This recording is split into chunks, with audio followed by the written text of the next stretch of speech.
త్వరలో రానైన మన సీఎం రాజు పరిషత్ నామమునకు స్తుతి స్తోత్రములు చెల్లిస్తున్నాను. సంఘమంతటికి హృదయపూర్వకమైన వందనాలు తెలుస్తున్నాను. చిన్న ప్రార్థన చేస్తున్నాను. ప్రభు మా దేవ, మా ప్రకృతిలో మరి ఒక దినమును మాకు లేట్ కాలంలో అనుగ్రహించావు తండ్రి. స్తోత్రములు. ఈ దినము మేము సజీవులంగా ప్రభు నీ సంధానముల నుండి నిన్ను స్తుతించి మహిమపరిచి ప్రభు నీ వాక్యము మేము తెలుసుకోవడానికి మాకు అనుగ్రహించిన ఈ మంచి తరుణం కొరకు స్తోత్రములు. ఇది నీవు చేసిన దినము తండ్రి. ఇది మరి మంచిది అని నీవు ఎంచి ఉన్న దినము. దీని ఎందుకు సంతోషించి ఉత్సాహించటకు మాకు కృపను అనుగ్రహించావు తండ్రి. అదే రీతిగా మరి వాక్యము కూడా మాకు ప్రసాదించి మా మధ్యలో మీరు సంచరించి మీ ఆత్మతో మమ్మల్ని అభిసంధించి ఆయన మరి ననోడి మాటలు మా అందరి హృదయాలు ఈ దృష్టికి అంగీకారంలో ఉన్నట్టు మమ్మల్ని నడిపించి ఏరుమని మా ప్రభువు నుండి ప్రియకుమారుడైన యేసయ్య పుణ్యమైన నామమున అడిగి వేడుకొంచున్నాము తండ్రి. ఆమేన్. ఈ దినము మనకి ఇవ్వబడినటువంటి టాపిక్ ఏంటంటే సిద్ధపడట అనేటటువంటి అంశము మనకు ఇవ్వబడింది. మరి ఈ అంశంలో మనకి ఇవ్వబడినటువంటి పాఠాలు పరిశుద్ధ గ్రంథం నుండి ఇర్మియా గ్రంథం 9వ అధ్యాయము 27వ వచనం వరకు మనకు ఇవ్వబడింది. అలాగే సువార్త పత్రికము పరిశుద్ధులైన మత్తయి రాసిన సువార్త 24వ అధ్యాయము 29 నుండి 35 వరకు మనకు ధ్యానాంశంగా ఇవ్వబడుతుంది. దీనిలో మనకి మరి వివిధ రకాలైనటువంటి పరిస్థితులు మనకు అక్కడ కనబడుతూ ఉన్నాయి. ఇర్మియా గ్రంథము 9వ అధ్యాయం మనం చూసినట్లయితే అక్కడ మనకి ఇవ్వబడినటువంటి భాగంలో ఏమనుందంటే రోధించే స్త్రీలను కనుగొనడి వారిని తీసుకొని రమ్మంటున్నాడు. అంగలార్చే స్త్రీలను కనుగొని వారిని తీసుకొని రమ్మంటూ యెహోవా దేవుడు పలుకుతూ ఉన్నాడు. ఎందుకు వారిని అంగలార్చే స్త్రీలు అంటే దుఃఖంతో, అంగలార్పు అంటే దుఃఖంతో ఉండి వారు ప్రార్థన చేయాలి అనేటటువంటి ఆ యొక్క అర్థాన్ని ఇచ్చేటటువంటి మాట దేవుడు అక్కడ ఉపయోగిస్తున్నాడు అని ఒకసారి మనం ఆలోచిద్దాం. రోదన చేసే స్త్రీలను కనుగొని అని చెప్తున్నాడు. తర్వాత ఏమన్నాడంటే మీ కుమార్తెలకు రోదన చేయడం నేర్పండి, అంగలార్చడం నేర్పండి అని చెప్తున్నాడు.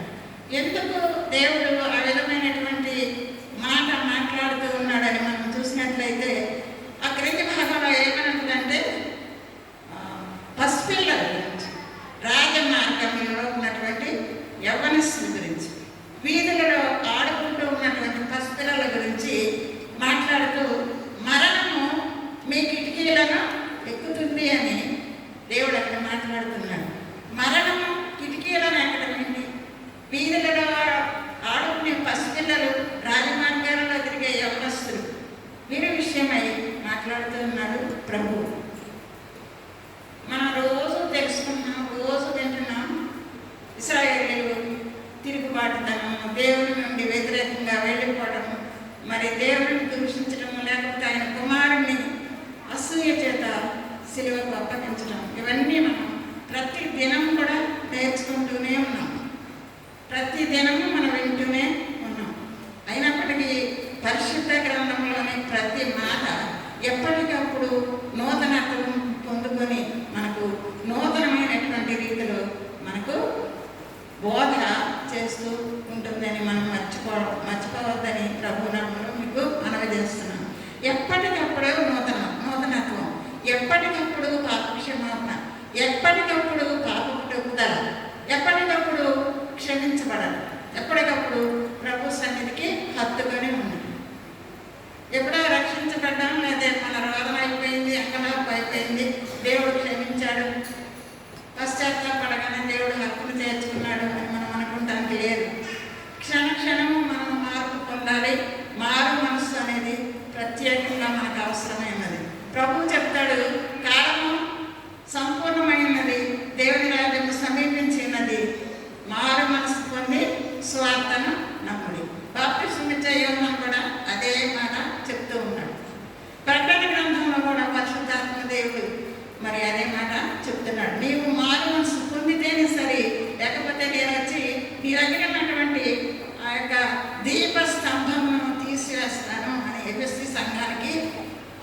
మరి మన ఆదివారం మనం విన్నాం, లేఖ రాశాడు.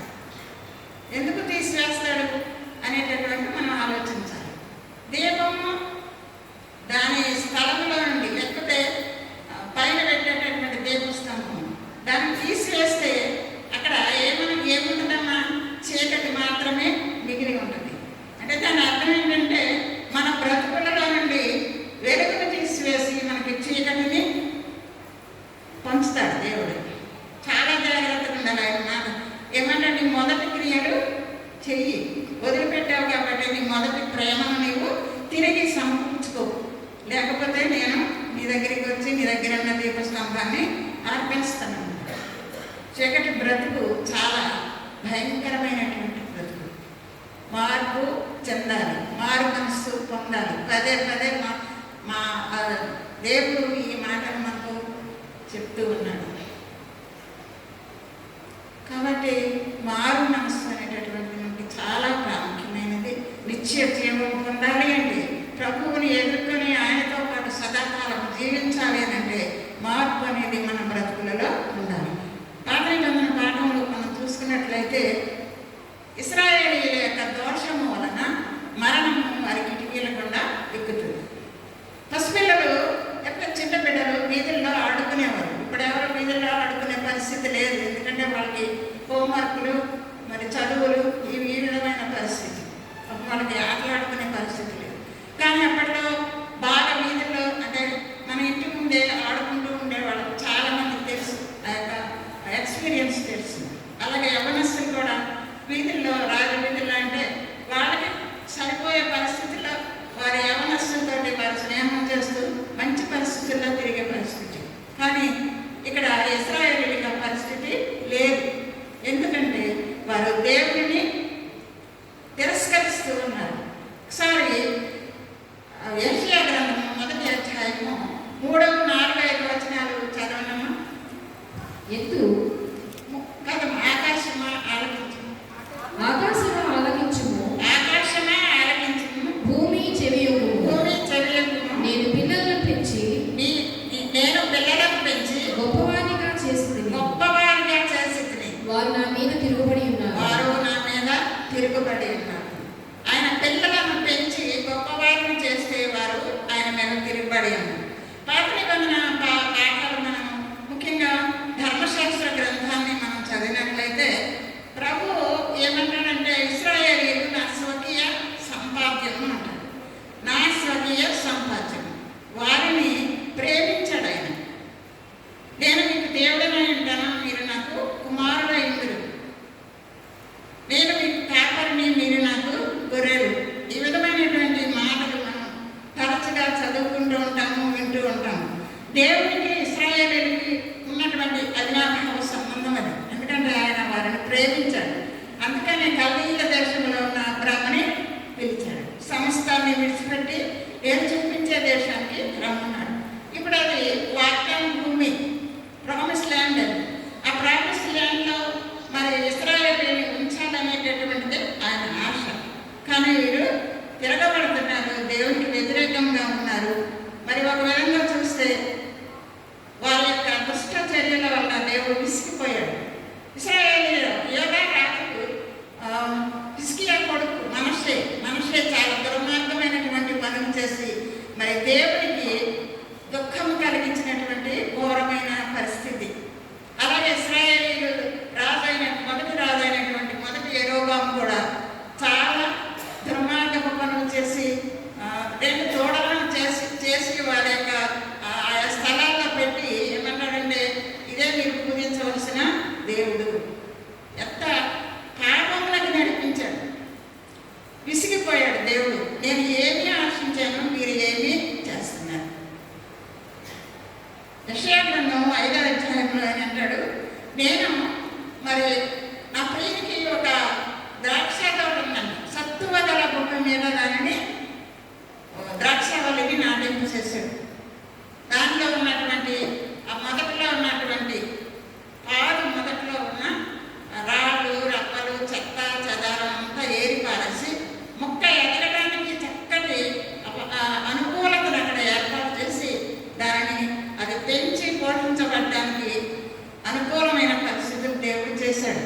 చేసి దాని ఫలాల కొరకు ఆయన ఎదురు చూస్తూ ఉన్నప్పుడు ఆయనకి ఏమి ఫలాలు దొరికినాయి అని చెప్తున్నాడమ్మ అక్కడ?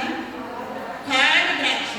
కారు అని అంటే చేదు, చేదు ద్రాక్ష ఆయన చూస్తూ ఉన్నాడు. మరి ఇది న్యాయమా అని అడుగుతున్నాడు దేవుడు.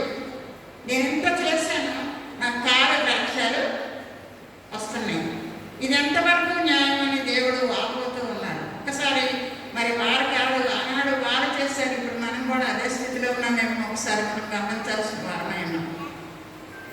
ఆయన భూమిని ఆకాశాన్ని సాక్ష్యంగా నిలబెడుతూ ఉన్నాడు తన బిడ్డలు చేసిన ద్రోహానికి. మరి ఇంటి పరిస్థితిలో ఉన్నటువంటి ఇశ్రాయేలీల మీద కానీ యూదా వారి మీద కానీ ఆయనకి చాలా కోపం, ఉగ్రత, కుమ్మరించవలసి వచ్చే పరిస్థితి. ఒకసారి మనం జ్ఞాపకం చేసుకుంటే ఇశ్రాయేలీలు 10 గోత్రం వారు అష్షూరియల చెరకు వెళ్ళిపోయారు, తిరిగి రాలేదు. మళ్ళా తిరిగి వాళ్ళు రాలేదు.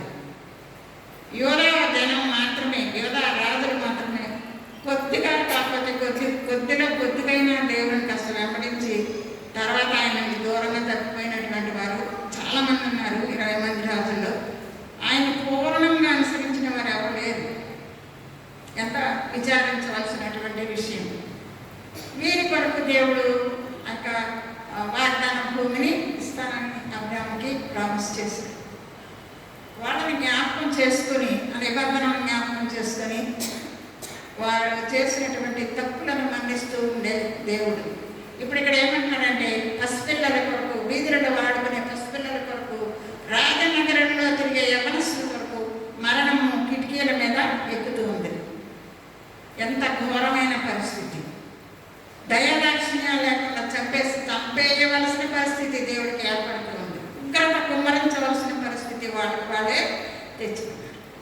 ఈ పరిస్థితిలో ఉన్నప్పుడు ఒకసారి 23, 24 వచ్చిన ఒకసారి చూడాలమ్మ 9వ అధ్యాయం. యెహోవా ఇలాగ సెలవిచ్చుచున్నాడు, జ్ఞాని తన జ్ఞానమును బట్టి, శూరుడు తన శౌర్యమును బట్టి అతిశయింపకూడదు.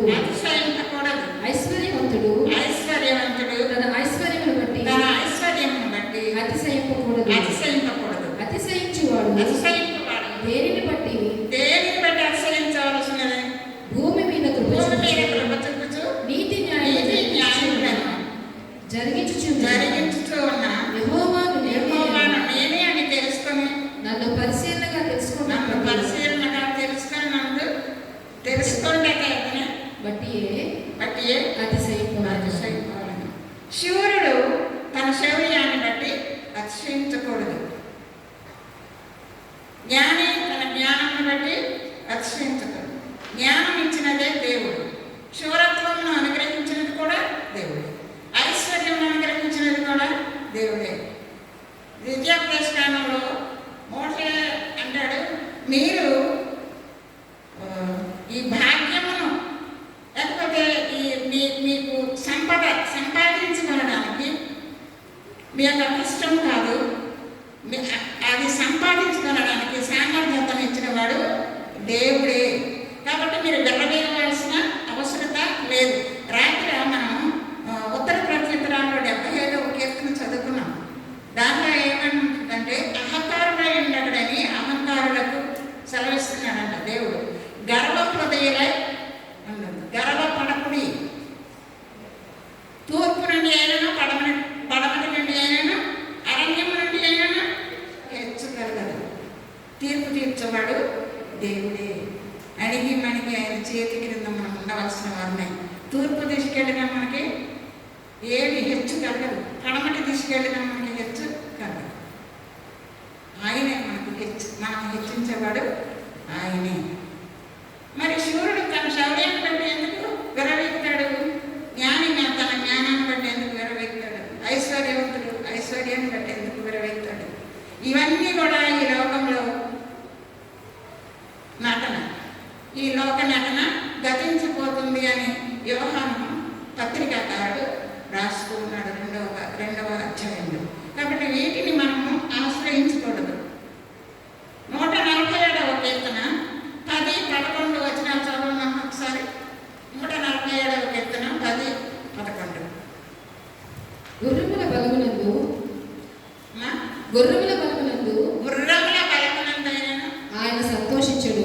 గుర్రముల బలమునందు ఆయన సంతోషించడు. నరుల కాని సత్తువయందు ఆయన ఆనందించడు. తన యందు భయభక్తులు గలవారి యందు తన యందు భయభక్తులు గలవారి యందు తన కృప కొరకు కనిపెట్టువారి తన యందు కృప కొరకు కనిపెట్టువారి యందు యెహోవా ఆనందించువాడై ఉన్నాడు. గుర్రముల బలమునందు ఆయన ఆనందించడు. లేకపోతే నరులకు కాని సత్తువయందు ఆయన ఆనందించడు. దేని విషయంలో ఆయన ఆనందిస్తానంటున్నాడు? యెహోవా యందు భయము భక్తి కలిగి ఆయన కృప కొరకు వేడుకునే వారిని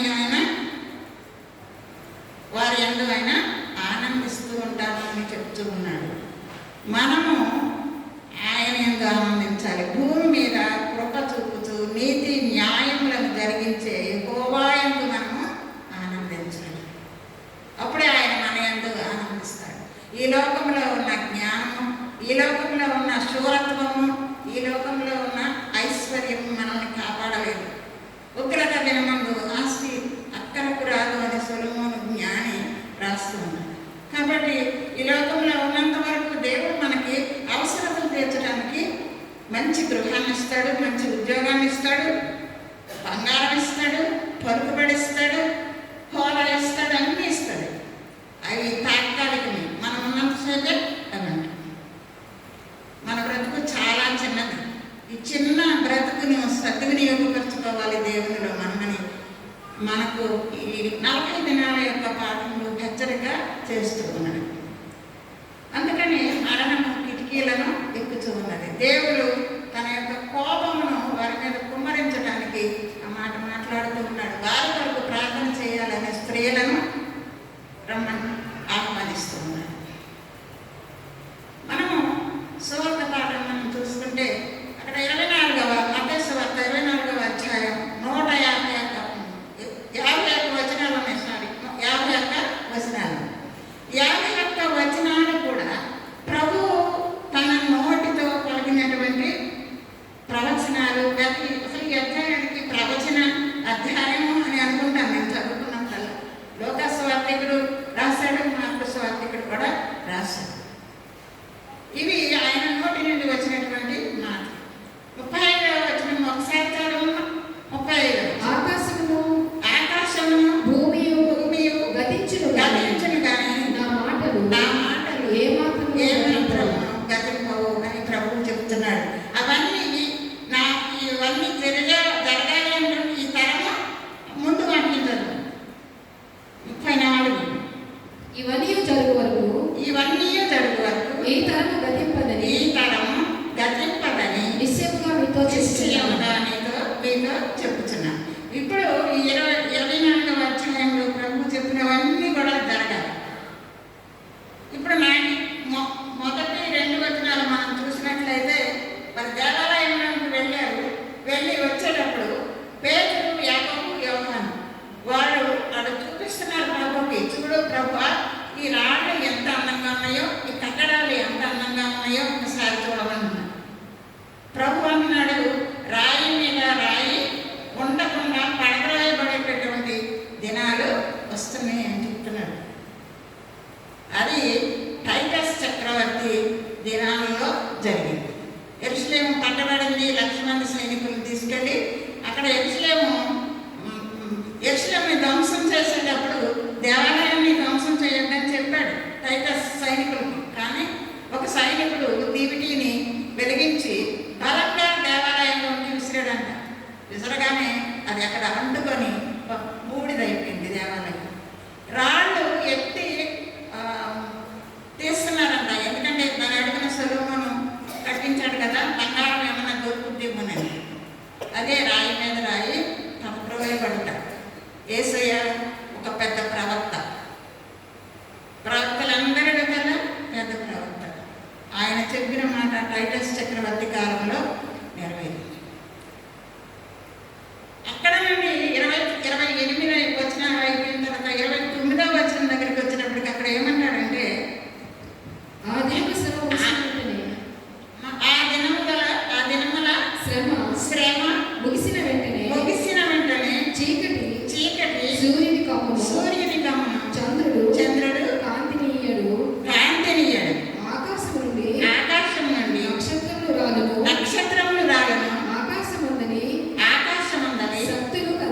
శక్తులు కదలించబడను.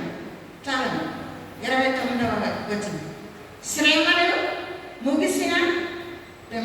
శ్రమలు ముగిసిన వెంటనే జరిగేటటువంటి పరిస్థితి 29వ వచనం నుండి మనం చూడగలుగుతున్నాం. ప్రభువు చెప్తున్నాడు 28 వరకు శ్రమలు.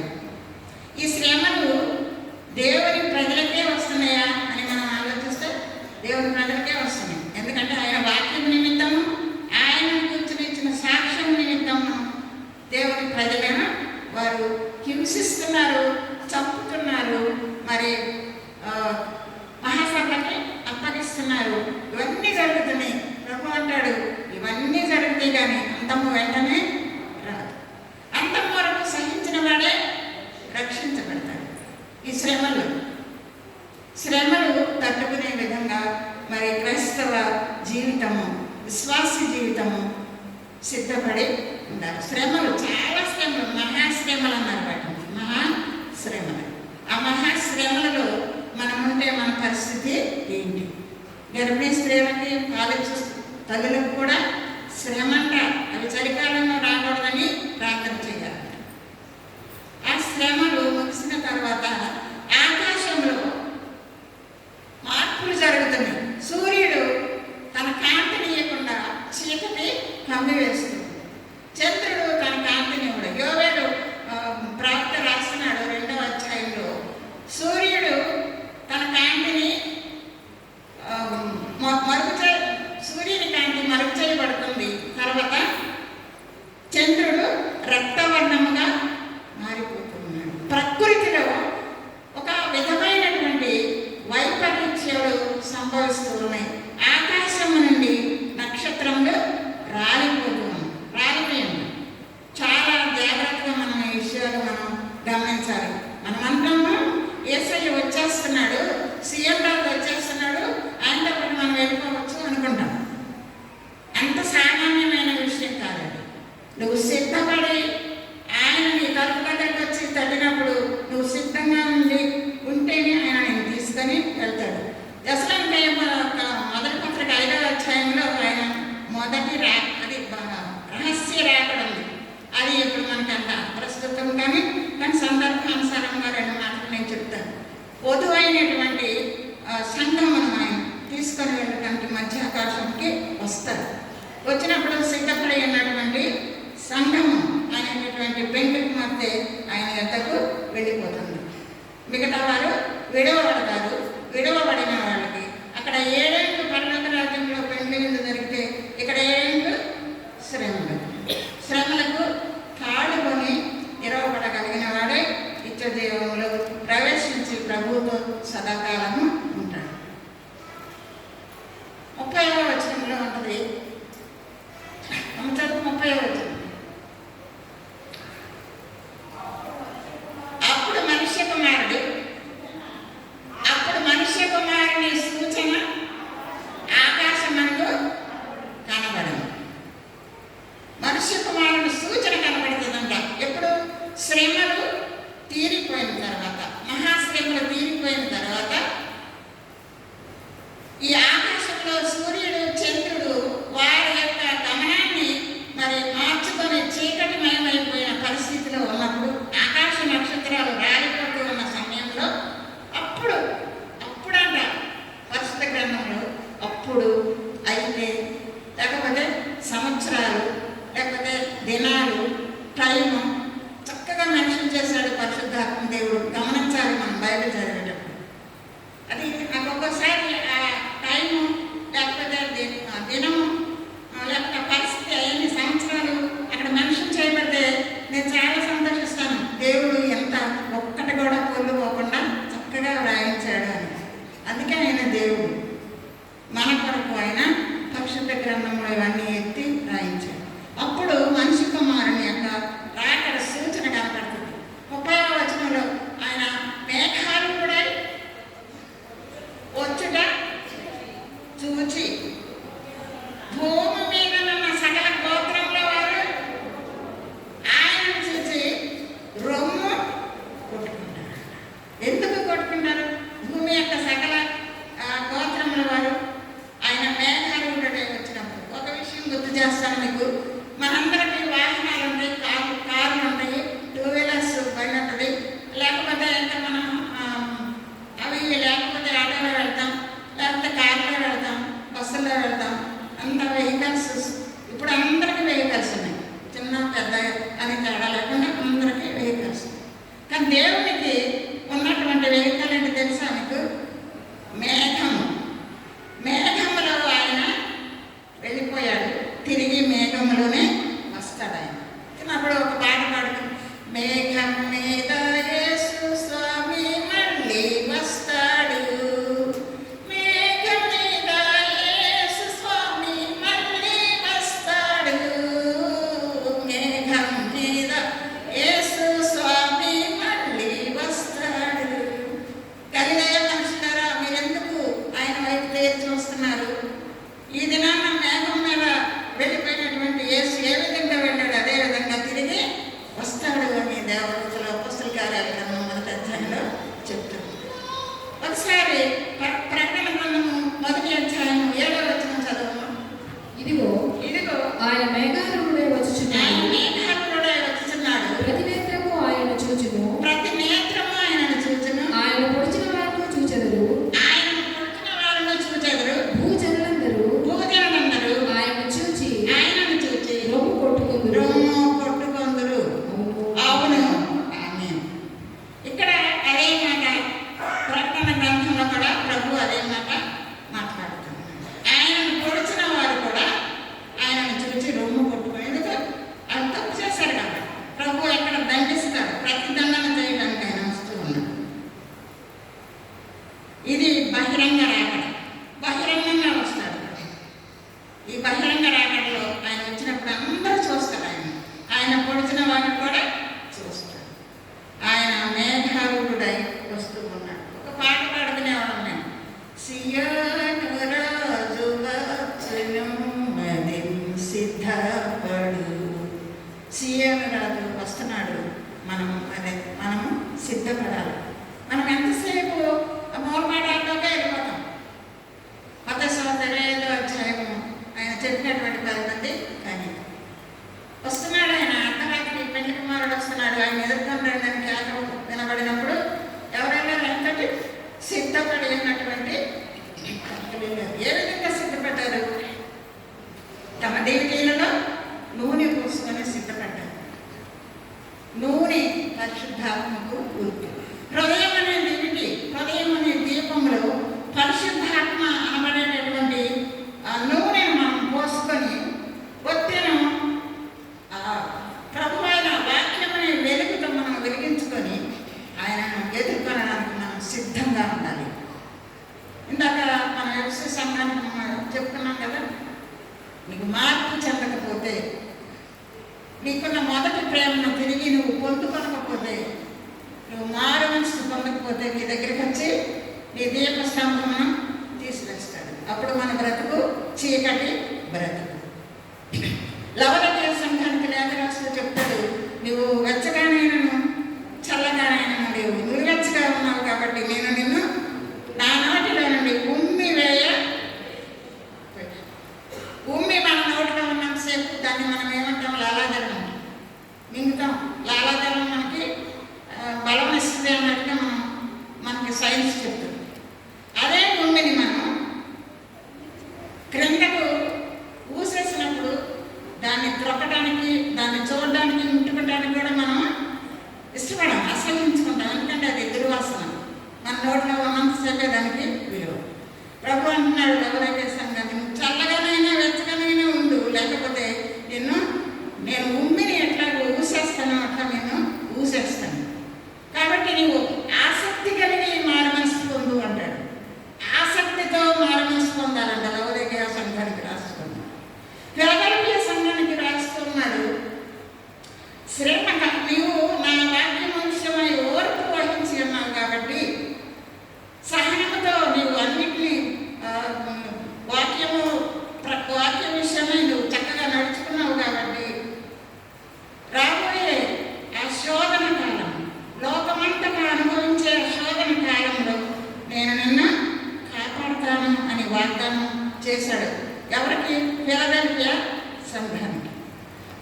మనము కూడా ఆ విధమైనటువంటి ప్రభు దగ్గర నుండి అర్థం పొందుకునే వారంగా మనం ఉండాలి అని అంటే శ్రమలు సహించడానికి మనం సిద్ధంగా ఉండాలి. ప్రభు కొరకు మనము సిద్ధంగా ఉండాలి. దాని తర్వాత మనం చదువు 31వ వచనం చదువు. మరియు ఆయన గొప్ప బూరతో తన దూతలను పంపును. వారు ఆకాశం యొక్క ఈ చివరి నుండి ఆ చివరి వరకు నలుదిక్కుల నుండి ఆయన ఏర్పరచుకున్న వారిని పోగు చేతురు. ఆయన ఏర్పరచుకున్న వారిని పోగు చేతురు. ఎవరిని ఏర్పాటు చేస్తున్నాడు ప్రభు? ఎవరిని ఏర్పాటు చేస్తున్నారు ప్రభు? ఆయన ఏర్పాటు చేసుకున్నటువంటి ప్రజలు వారిని పోగు చేయిస్తాడంట దూతలను పంపించి. ఆకాశం నుండి ఆ దిక్కు నుండి ఈ దిక్కు వరకు, భూమి యొక్క ఆ దిక్కు నుండి ఈ దిక్కు వరకు ఉన్నటువంటి ఏర్పరచబడినటువంటి జనులను పోగు చేస్తాడు. ఎందుకు అంటే ఆయనతో పాటు సదాకాలము ఉండడానికి. ఆయన రక్తంలో కడగబడినటువంటి నీతిమంతులను ఆయన పోగు చేసుకుంటూ ఉంటాడు, పోగు చేస్తాడు. ఆయనలో విశ్వసించిన వారిని పోగు చేసుకుంటాడు. ఆయన ఇష్టపడిన వారిని ఆయన కొరకు సమస్తాన్ని విడిచిపెట్టి ఆయనతో నడిచిన వారిని ఆయన ఏర్పాటు చేసుకుంటాడు. ఆ యొక్క ఏర్పాటు చేయబడినటువంటి ఆ యొక్క గుంపులో మనం ఉంటామా? ఒకసారి ఆలోచిస్తాం. నువ్వు ఉంటావా? నేనుంటానా? మనమే సమాధానం చెప్పుకోవాల్సిన పరిస్థితి. మనకు తెలుసు మన పరిస్థితి ఏంటో మనకు తెలుసు. మన ఆత్మీయ జీవితం ఏంటో మనకు తెలుసు. అందుకని లవోదికీయ సంఘాన్ని అంటాడు, ఆసక్తి కలిగి మారు మనసు పొందు.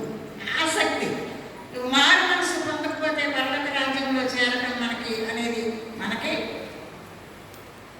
రాదు. ఎంత కష్టపడు నువ్వు. ప్రతి ఆదివారం ప్రార్థనకు రా, శుక్రవారం ప్రార్థనకు రా, బైబిల్ అంతా చదువు, లేదా ప్రార్థన చేయి. కానీ నువ్వు మార్పు చెందాలి. మార్పు అనేది ప్రతి క్రైస్తవునికి అది ఒక అవకాశం.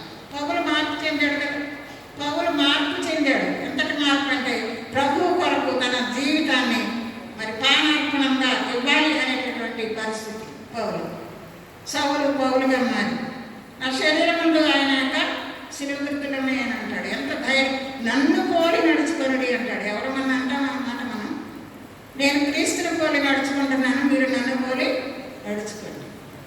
ఆయనను పోలి మనం నడుచుకోవాలి అని అంటే ఆయనలో ఉన్నటువంటి సమస్తాన్ని మనం పొందుకోవాలి.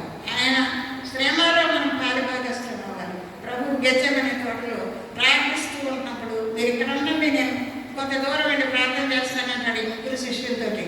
ప్రార్థన చేసి వచ్చేటప్పటికి వీళ్ళు జోగుతున్నారు. వాళ్ళ కళ్ళు నిద్రమత్తుతూ ఉంది. కొంచెం సేపైనా మీరు మెలకుగా ఉండలేరా? దేవుడి కొరకు మనం మెలకుగా కనిపెట్టుకున్న వారంగా మనం ఉండాలి. యెహోవా కొరకు కనిపెట్టుకున్న వారు నూతన బలము పొందుతారు. నూతన బలం మనం పొందాలంటే ఆయన కొరకు మనము కనిపెట్టుకోవాలి. మరి ఏర్పాటు చేయబడినటువంటి వారు, ఒక మాట మనం చదువుతున్నాం, ఏర్పాటు చేయబడినటువంటి వారు ఎవరు అని మనం అనుకున్నట్లయితే, ఆయన 5వ ముద్ర విప్పినప్పుడు అక్కడ బలిపీఠం క్రింద కొన్ని ఆత్మలు ఏమంటే నానా సత్యస్వరూపి ఎక్కడారు మాకు తీర్పు తీర్చక ముందువు. ఆయన కొరకు హతసాక్షి మరణాన్ని పొందినటువంటి వాళ్ళు, లేకపోతే ఆయన కొరకు శ్రమలను అనుభవించి హింసించబడి చంపబడినటువంటి వారు. 20వ అధ్యాయంలో, ప్రకటన 20వ అధ్యాయంలో ఆయన మరి యోహానుకి ఒక ఆయన చెప్తున్నాడు, వీళ్ళెవరు? ఈ తెల్లని వస్త్రం ధరించదగినటువంటి వారు వీరెవరు అని అంటే, అయ్యా నీకే తెలియాలి అంటాడు యోహాను. ఆయన ఏమంటాడు? చెప్తాడు, వీరు మహాశ్రమల నుండి వచ్చిన వారు. వారు గొర్రెపిల్లల రక్తంలో వారి వస్త్రములను తెల్లగా ఉతుకుకొనినటువంటి వారు. వారు మొదటి పునరుత్థానములో పాలి భాగస్థులు అవుతారు. ఎంత ధన్యత!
నిత్యంగా బ్రతుకుతాం.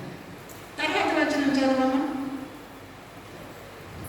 అంజూరపు చెట్టును చూసి అంజూరపు చెట్టునికి వచ్చి ఒక ఉపమానము తెలుసుకొనడి. అంజూరపు కొమ్మ లేకదై అంజూరపు కొమ్మ లేకదై చిగురించినప్పుడు వసంతకాలము ఇంకా సమీపముగా ఉన్నదని మీకు తెలియను. అంజూరపు చెట్టు గురించి మనం చిన్న 2-3 మాటలు నేర్చుకున్నాం. ఆయన తెలుసుకొనడి అన్నాడు కదా. అంజూరపు చెట్టుకి చాలా ప్రాధాన్యత ఉంది ఇశ్రాయేలు దేశంలో. అలాగే ద్రాక్ష చెట్టుకి కూడా చాలా ప్రాధాన్యత. ద్రాక్ష రసాన్ని వాళ్ళు త్రాగుతారు. వారికి ప్రతిదీ మనకు మంచినీళ్ళలో వారికి ద్రాక్ష రసం అనేది. ఇప్పుడు అంజూరపు చెట్టు ఇశ్రాయేలీయులకు సాదృశ్యంగా ఉంది. ఇశ్రాయేలీయుల జీవితానికి అది సాదృశ్యంగా ఉంది. మన ప్రభు మఠవాదివారం రోజున ఆయన జయోత్సాహంతో యెరూషలేము పట్టణ వీధులలో ఊరేగించబడ్డాడు. దేవాలయంలో ప్రవేశించాడు. అక్కడ కొన్ని పనులు చేశాడు. అక్కడి నుండి సాయంకాలం బయలుదేరి బేతనీకి వెళ్ళాడు. సోమవారం నుండి మనం ఏమని పిలుస్తామంటే, సోమవారం నుండి లక్షవారం మధ్యాహ్నం వరకు మనం ఏమని పిలుస్తాం? పరిశుద్ధ వారం. శుక్రవారం వరకు వారంతో పిలుస్తాము, కానీ లక్షవారం రాత్రి ప్రభు అప్పగింపబడిన రాత్రిగా మనం ఆచరిస్తాం. మరి శుక్రవారం వచ్చేటప్పటికి ప్రభువు శిలువ మీద ఆయన పొందిన శ్రమలను మనం ధ్యానిస్తాం. ఆయన సమాధి, ఈ విధమైనటువంటి పరిస్థితి. పరిశుద్ధ వారం, హోలీ వీక్. హోలీ వీక్లో ఆయన ఎక్కడున్నాడు తెలుసా? మా రాత్రుడు బేతనీలో. ఆయనకు ప్రియమైనటువంటి కుటుంబం మార్తా, మరియా, లాజరు. ఆ కుటుంబం దగ్గర ఆయన తన శిష్యులతో బస చేశాడు. పగలంతా ఉదయం బయలుదేరి యెరూషలేము దేవాలయానికి వచ్చి యెరూషలేము దేవాలయంలో బోధించడం, లేదా యెరూషలేము దేవాలయాన్ని శుభ్రం చేయటం, ఈ విధమైనటువంటి పరిస్థితి. ఆయన ఉదయాన్నే వస్తూ ఉన్నప్పుడు అక్కడ ఆకలి కొని ఉన్నటువంటి ప్రభువుని గురించి చెప్పబడింది. ఆకలి కొన్నాడంట.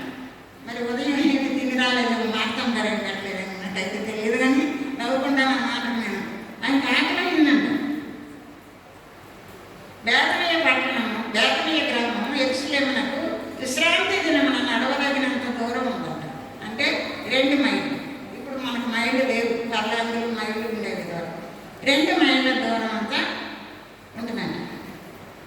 అందుకని ఆయన కాలినడకనే వెళ్ళిపోయాడు. కానీ కాలినడక అనుకోండి, ఆయన అలా వెళ్ళిపోతూ ఉన్నప్పుడు ఆకలి కొన్నాడంట ఉదయాన్ని. ఆకలి కొని చెట్టు దగ్గరికి వెళ్ళి చూస్తే చెట్టు దగ్గర మరి ఒక్క పండు కూడా లేదు. కానీ అది యాక్చువల్గా అది ఫలాలు ఫలించేటటువంటి సీజన్ కాదు. ద్రాక్ష పండ్ల కాపు కాసేటటువంటి కాలం కాదు.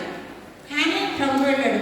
ఎక్కడో ఒక ఉంటుందంట, ఎక్కడో ఒక పండు దొరుకుతుందంట. ఇప్పుడు మనం వచ్చినప్పుడు వేసనకాయలు మా అమ్మ వేసేసి అలా పోసేస్తే అందరం కలిపి తినేవాళ్ళం. ఆ తుక్కు అందరం తుక్కు వెతుకుతా ఉండేదాన్ని. ఆ తుక్కులో కనీసం 2-3 కాయలైనా దొరుకుతాం. అది అట్లా ఈ అంజూరపు చెట్టు కాయ ఒక్కటన్నా దొరుకుతుంది ఫలం అని దేవుడు ప్రభువు చూశాడు, కానీ దొరకలేదు. చెట్టు నిండా ఏమని పచ్చని ఆకులతో ఉన్నటువంటి చెట్టు. దానికి ఫలాలు శివుని. పచ్చని ఆకులు వేషధారణ జీవితానికి గుర్తుగా ఉన్నాయి. ప్రభు చాలా కోపం వచ్చింది. ప్రభు ఆకలిగా నిండే ఆహారం పెట్టి ఆయన ఆకలి తీర్చలేని పరిస్థితి. అప్పుడు ప్రభు నీకు ఇక మీద ఎన్నడూ నీవు కాపు కాయకుందువు కాక. వెంటనే ఆ మాట మాట్లాడి వెళ్ళిపోయాడు ప్రభు. సాయంకాలం అదే రోడ్లో వస్తున్నారు. పేదలు చూసి చెప్తున్నాడు, ప్రభు ఉదయం నువ్వు చెప్పించావు, సాయంకాలంకి వేగంగా సహా కోల్చబడి ఎండిపోయింది. ఈ ఎండిపోయిన అంజూరపు చెట్టు, పచ్చని ఆకులతో ఉన్న చెట్టు ఇశ్రాయేలీల వేషధారణకు ప్రభు అంటాడు, వేషధారులారా అంటాడు. వేశ్యకైన పరలోక రాజ్యంలో స్థానం ఉంటుంది, కానీ వేషధారికి ఆయన పబ్లిక్గా చెప్తున్నాడు పరిసయ్యులకి, శాస్త్రులకి. కాబట్టి వేషధారణ బ్రతుకు మనకొద్దు, మనలో ఆకులు మనకొద్దు. ఆయన ఆకలి కలిగి వచ్చినప్పుడు ఒక్క పండు ఇచ్చి మనం ఆయనకి ఆకలి తీర్చే వారంగా మనము ఉండాలి. నేను ఆకలి ఉంటేనే మీరు నాకు ఆహారం పెట్టారు,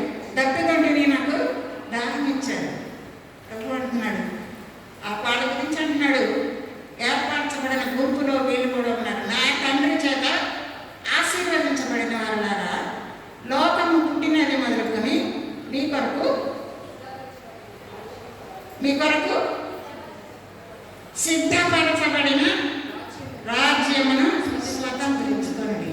ఆ సిద్ధపరచబడిన రాజ్యాన్ని స్వతంత్రించుకోవాలి అండి. మనం ఆయన ఆకలి తీర్చాలి. ఆయన ఆకలి తీర్చి ఆయన సిద్ధపరిచిన రాజ్యం మనం స్వతంత్రించుకోవాలి. ఆయన కుడి చేతి వైపున మనం ఉండగలిగే పరిస్థితి మనకు రావాలి అంటే ఆయన ఎక్కడికి మనము వెళ్ళాలి. ఆయన చెప్పేది మనం నేర్చుకోవాలి. ఆయన ఇచ్చేది మనం భుజించాలి. సమ్రైజ్ స్త్రీ అక్కడ ప్రభు దాహంతోనే అక్కడికి వెళ్ళినట్లుగా ఉన్నది, కానీ ఆయన దాహాన్ని తీర్చుకోలేదు. నీళ్ళు అడిగితే నేను సమ్రైజ్ స్త్రీని, నువ్వు యూదుడవు, మరి నేను ఎలా అనుకున్నా నీకు చేరుకుంటానికి చేరబడలేదే అని అంటున్నాడు. ప్రభు అంటున్నాడు, నేను దేవుని వరము, దేవుని యొక్క వరం గిఫ్ట్గా ఇచ్చాడు యేసయ్య. ఆయన మనం చేర్చుకుంటే ఆయన మనలో ఊరిడి నీటి బొగ్గుగా ఉంటాడు. నిత్యము ఊగుచూ ఉండు ఓట, బావు ఓట ఊరుతూ ఉంటాయి, తోడుకున్న కొద్దీ ఓట ఊరుతూ ఉంటాయి. ఆ విధంగా మనం కూడా యేసయ్యను మనం చేర్చుకుంటే నిత్యము ఊరిడి నీటి బొగ్గుగా మనము ఉంటాం. ఆయన దప్పిక అడిగినప్పుడు వెంటనే మనం తీర్చే విధానంలో మనం ఉంటాం. ఆయన ఆకలిగా వస్తే మనం ఒక ఫలాన్ని ఇద్దాం. ఆ ఫలం ఏంటి తెలుసా? ఆత్మ ఫలం. ఆత్మ ఫలాలు అనడం తప్పు. అక్కడ పరిశుద్ధాత్ముడు రాశాడు ఆత్మ ఫలము. దాని ముందు 19వ అధ్యాయంలో శరీరం కూడా ఫలాలు ఫలించింది. శరీరం కూడా పంట పండుద్ది. తెలుసా మీకు? శరీరం కూడా పంట పండుద్ది. అదే శరీర కార్యములైన పంట. అక్కడ ఇంచుమించు 15 ఉన్నాయి. అక్కడ అక్షరము, కుళ్ళు, ద్వేషము, వ్యభిచారము ఇవన్నీ ఉన్నాయి. అక్షరం అంటే ఏంటి తెలుసమ్మా? కళ్ళల్లో క్రూరత్వం. కొంతమందికి కళ్ళల్లోనే క్రూరత్వం అనే వర్షాన్ని కురిపిస్తారు. వాళ్ళు కళ్ళు చూస్తేనే భయపడతాం. ఆ కోపం వాళ్ళ ఉగ్రతంతో కళ్ళలోనే ఉంటుంది. అది చాలా బాధ. తోటి మానవుని ఉగ్రత కలిగిన కళ్ళకు మనం చూడకూడదు ఎప్పుడు కూడా. కోపం వస్తే కోపం వచ్చినట్టు 1-2 మాటలు మాట్లాడుకొని మనం పక్కకి తప్పుకోవాలి. అది మానవుల సహజం. కోపం రావడం, తిట్టుకుంటాం, వందవాటి దాన్ని పట్టుకొని మనం వేదకూడదు. దేవునికి దూరం అయిపోతుంది. అసూయ అనేది చాలా పాపం.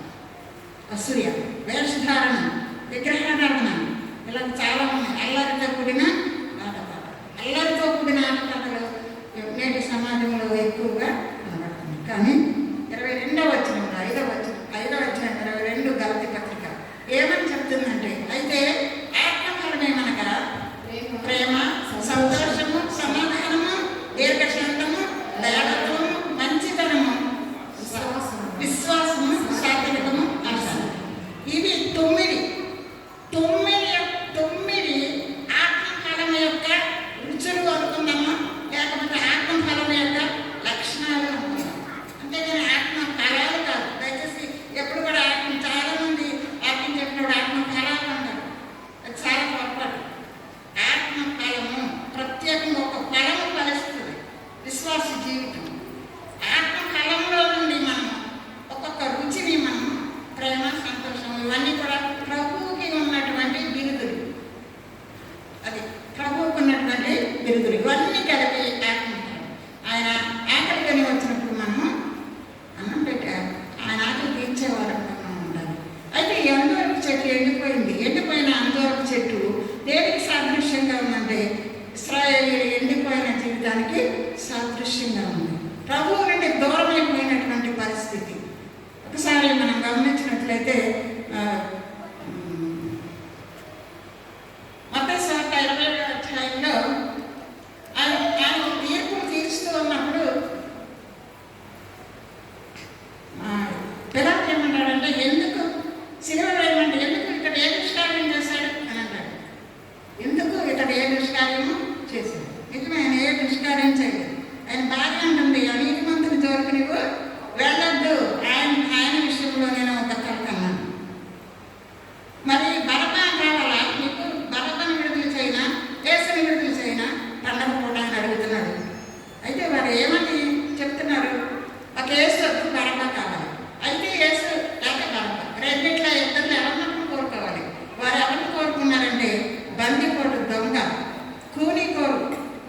దొంగైనటువంటి బరబ్బను కోరుతున్నారు. నీతిమంతుడైన యేసుని సిలువ వేయమని ఒక్కటే కేకలు వేశారు. పిలాతుకి అక్కడ అంటున్నాడు, అక్కడ అనుకుంటున్నాడు, మీరు అసూయ చేత ఆయనను సిలువకు అప్పగిస్తున్నారు అని. అసూయ చేత. అసూయ అనేది చాలా ఘోరమైనటువంటి పాపం. అసూయ గర్వము అనే పాపం వల్ల లూసిఫర్ పైనుండి క్రిందకు పడవలేకపోయాడు. జాగ్రత్త, మనం అసూయ అనేది మన లైఫ్లో మనం రానివ్వదు. అసూయ కాల్చివేస్తుంది, మనిషిని తినేస్తుంది. గర్వం, ఆ రెండు దేవుడికి చాలా అసహ్యమైనటువంటి కార్యాలు. దురాలోచనలు దేవుడికి, దురాలోచనలు హేయములు. దురాలోచనలు చేయవారు దేవుడికి హేయులు, లేకపోతే అసహ్యులు. చాలా జాగ్రత్తగా ఉండాలి. దేవుడితో మనము మాట్లాడకూడదు. మేము మా మతంతో వచ్చి మాకు సర్వచ్చు అంటాం, ఏమి రాదు. మనం అంతా శూన్యం. దేవుడి దగ్గర మనం పేదలు అంటాడు, ఆయన చేతి క్రింద, ఆయన బలిష్టమైన చేతి క్రింద మనం ఎట్లా ఉండాలంట? దేన మనస్కులమై ఉండాలంట. బాప్తిస్మ చేయమని అంటాడు, ఆయన హెచ్చవలసి ఉన్నది, నేను తగ్గవలసి ఉన్నది. జాగ్రత్త, మనం కూడా ఆయన హెచ్చించి మనం తగ్గాలి. అప్పుడే మనల్ని ఆయన చేర్చుకుంటాడు కదా. తర్వాత ఆయన ఏమన్నాడంటే, ఎండిపోయిన ఎముకలు. ఏస్కేల్ 37వ అధ్యాయంలో ఇశ్రాయేలు పరిస్థితి ఎట్లా ఉంటుందంటే, ఎండిపోయిన ఎముకలు. అవి ఎండిపోయిన ఎముకలతో కూడి ఉన్న లోయ, అక్కడికి తీసుకెళ్తాడు ప్రభు ఏస్కేల్. ఆ ఎండిపోయిన ఎముకలతో మాట్లాడమంటున్నాడు. ప్రభు ఏం చెప్పాడో అది చేస్తున్నాడు. మరి గడగడగడగడలాడుకుంటూ ఎముకలు ఒకదానికి ఒకటి కనెక్షన్ తీసుకున్నాడు. తర్వాత ఏం చేశాడు? చర్మం, తర్వాత ఇట్లా నరాలు.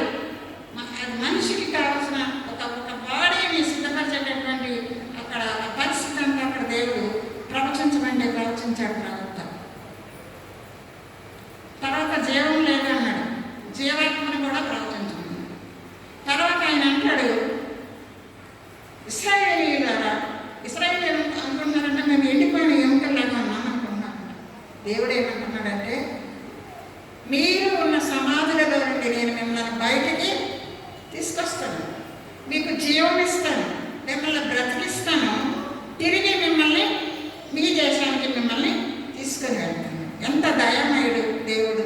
వాళ్ళంతగా దూరం అయిపోతున్నా దేవుడు వాళ్ళని ఆ విధంగా కనికరిస్తున్నాడు. ఆయన కనికరము కావాలి ప్రతి వారికి కూడా. యెషయా గ్రంథము 43వ అధ్యాయము 5, 6 వచనాలు చదవండి ఒకసారి. భయపడకుము, నేను నీకు తోడై ఉన్నాను. తూర్పు నుండి నీ సంతానమును తెప్పించెదను. పడమటి నుండి నిన్ను సమకూర్చి రప్పించెదను. అప్పగింపుమని ఉత్తర దిక్కునకు ఆజ్ఞయించెదను. బిగబట్టవద్దని దక్షిణ దిక్కునకు ఆజ్ఞ ఇచ్చెదను. దూరము నుండి నా కుమారులను భూదిగంతముల నుండి నా కుమార్తెలను తెప్పించుము. చాలా చెప్తున్నాడు కదా దేవుడు యెషయాలో. ఎందుకు ఈ మాట చెప్తున్నాడు అంటే, చదివిపోయినటువంటి ఇశ్రాయేలీయులు పిలాతు చేతులు కడిగేసుకున్నాడు. ఈ నీతిమంతుని రక్తము విషయమై నాకు ఈ విధమైనటువంటి ఇది లేదు, నేను నిరపరాధిని అంటున్నాడు. కడిగేసుకున్నాడు చేతులు. కానీ వాళ్ళు ఏమన్నారు?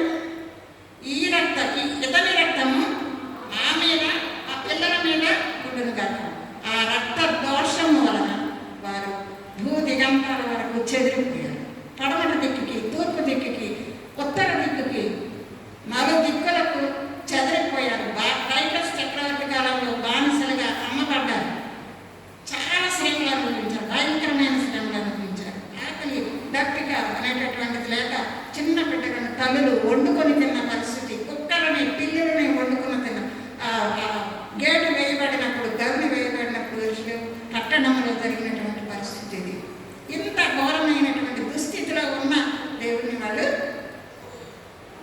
దగ్గరకు రాలేకపోతున్నారు. దేవుడు అంటున్నాడు, జాలిగల దేవుడు, 4 దిక్కుల నుండి మిమ్మల్ని నేను రప్పిస్తాను. మిమ్మల్ని ఎవరైతే బిగబట్టారో ఆ బిగబట్టిన ఆ స్థితి నుండి వాడిని వదిలేదని చెప్తా.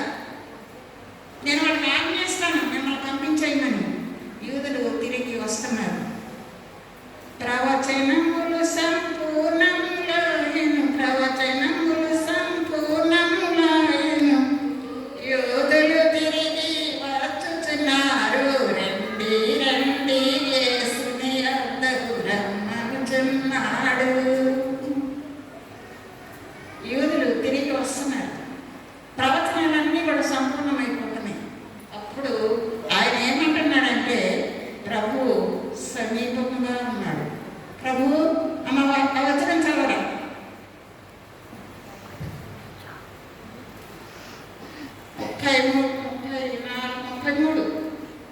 ఆ ప్రకారమే మీరు ఈ సంగతులన్నీ జరుగుతా చూచినప్పుడు అమ్మదారు ముందు చదువు.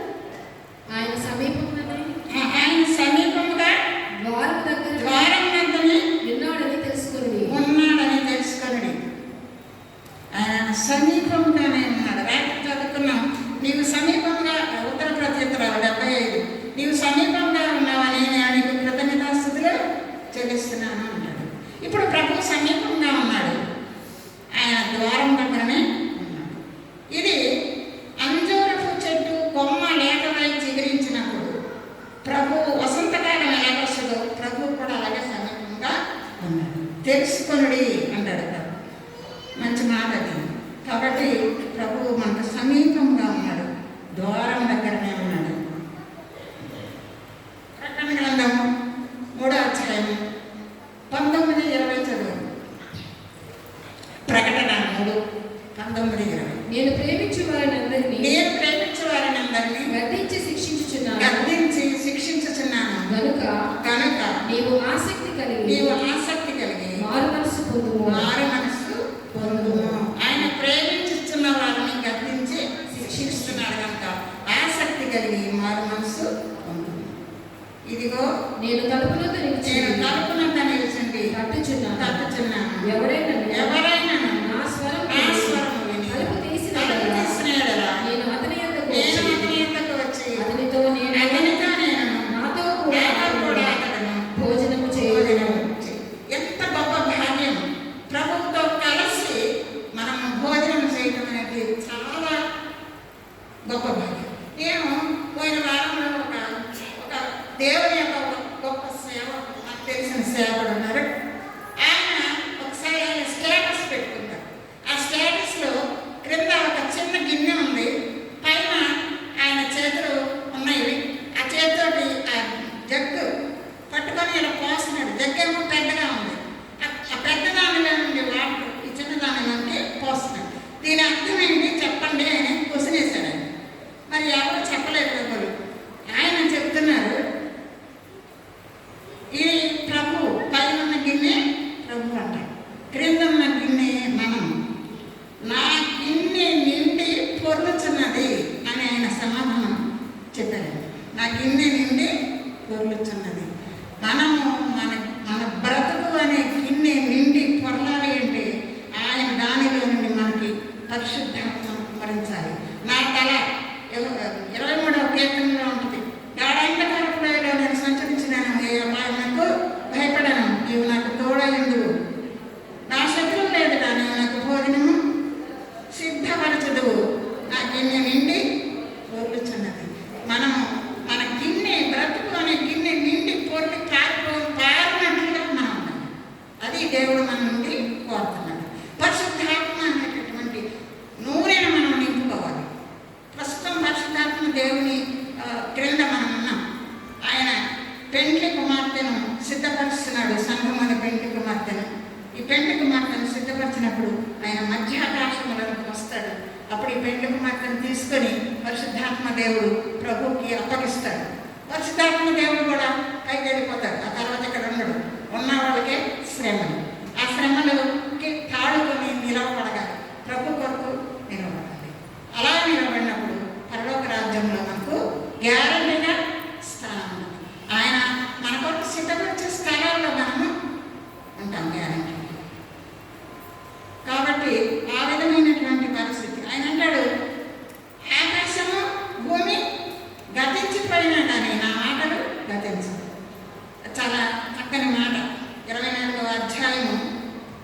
పలికినటువంటి ప్రవచన వాక్కులు, ఆ ప్రవచన వాక్కులన్నీ కూడా జరగాలంట. ఆకాశమైన భూమైన గతిస్తుగా నా మాటలన్నీ కూడా గతించదు. ఇవన్నీ జరిగే వరకు ఈ తరము గతించదు అంటారు. కాబట్టి మనం కూడా ఆయన రాకడ కొరకు సిద్ధపడిన వారమై ఆయనను ఎదుర్కొనేటటువంటి పరిస్థితి మనకు ఉండాలి. ఆయన ఆహ్వానించే పరిస్థితి, ఘనమైన ఆహ్వానం ఆయనకి ఇచ్చే పరిస్థితిలో మనం ఉండాలి. ప్రకటన గ్రంథము 22వ అధ్యాయము 7వ వచనంలో, ఇదిగో నేను త్వరగా వచ్చుచున్నాను. ఈ ప్రవచన గ్రంథం ఉన్నది ఈ యొక్క వాక్యంలో ఇదిగో నేను త్వరగా వచ్చుచున్నాను. ఈ గ్రంథములోని ప్రవచన వాక్యములను గైకొనవాడు ధన్యుడు. ప్రవచన వాక్యములు గైకొనవాడు ధన్యుడు. ఆయన వస్తూ ఉన్నాడు. 12వ వచనం కదా, ఇదిగో నేను త్వరగా వచ్చుచున్నాను. వాని క్రియల చొప్పున ప్రతి వానికి ఇచ్చుటకు నేను సిద్ధపరిచిన జీతము నా యొద్ద ఉన్నది. నేనే అల్ఫాయు ఓమెగాయు, మొదటి వాడను ఆదియు అంతమును నేను. ఇంతకంటే మనకి గొప్ప వాగ్దానం ఇచ్చినటువంటి దేవుడు ఎవరు లేరు. నేనే దేవుడను అంటున్నాడు యెషయా ప్రవక్త ద్వారా. నేనే దేవుడను, నా తర్వాత ఏ దేవుడు కూడా లేడు. ఆయన ఇచ్చే జీతం ఆయన చేతిలో ఉంది. ఆయన పట్టుకొని వస్తున్నాడు. యెషయా కూడా మాట రాశాడు. ఒకసారి 17వ వచనం చదవండి. ఆత్మయు పెండ్లి కుమార్తెయు రమ్ము అని చెప్పుచున్నారు. రమ్ము అని పిలుచుచున్నాడు. వినువాడును రమ్ము అని చెప్పవలెను. ఆత్మ చెప్తున్నాడంట. ఆత్మయు పెండ్లి కుమార్తెయు ప్రభువుని రా ప్రభు అని పిలుస్తున్నాడు. రమ్మని పిలిచినప్పుడు ప్రభు వచ్చాడు మధ్యాకాశంలోనికి. వీళ్ళు ఆయనతో పాటు వెళ్ళిపోయాడు. చివరి వచనం చదవం. ప్రభువైన యేసు కృప దానిపై ఈ సంగతుల గురించి సాక్ష్యం ఇచ్చేవాడు అవును త్వరగా వచ్చుచున్నాను చెప్పుచున్నానని చెప్పుచున్నాడు. ప్రభు త్వరగా వస్తున్నాడు. ఆయన వచ్చినప్పుడు నువ్వు ఎక్కడుంటావు, నేను ఎక్కడుంటాను, ఏమని సమాధానం ఇస్తాము? ఆయన ఏర్పరచుకునే గుంపులో మనం ఉంటామా? ప్రశ్నలన్నీ మనకే వదిలిపెట్టాడు పరిశుద్ధాత్మ దేవుడు. ఆ ప్రశ్నలకు సమాధానం కూడా మనలో నుండి మనం బయటకు తీసుకొని రావాలి. కాబట్టి ద్వారం దగ్గరనే సమీపంగా ఉన్నటువంటి ప్రభువుని మనం ఆహ్వానిద్దాం. మేఘాలు కూడా వచ్చుతున్న ప్రభువుని మనం ఆహ్వానిద్దాం. ఆయనకు లోబడి ఉన్నాం. ఆయన తిరగబడకుండా ఆయన బిడ్డలంగా ఈ లోకంలో జీవిద్దాం. ఆయన నేర్పినటువంటి మంచి ఆ యొక్క మాటలు మనం నేర్చుకున్నాం. అందరికీ ఆశీర్వాదకరంగా ఉన్నాం.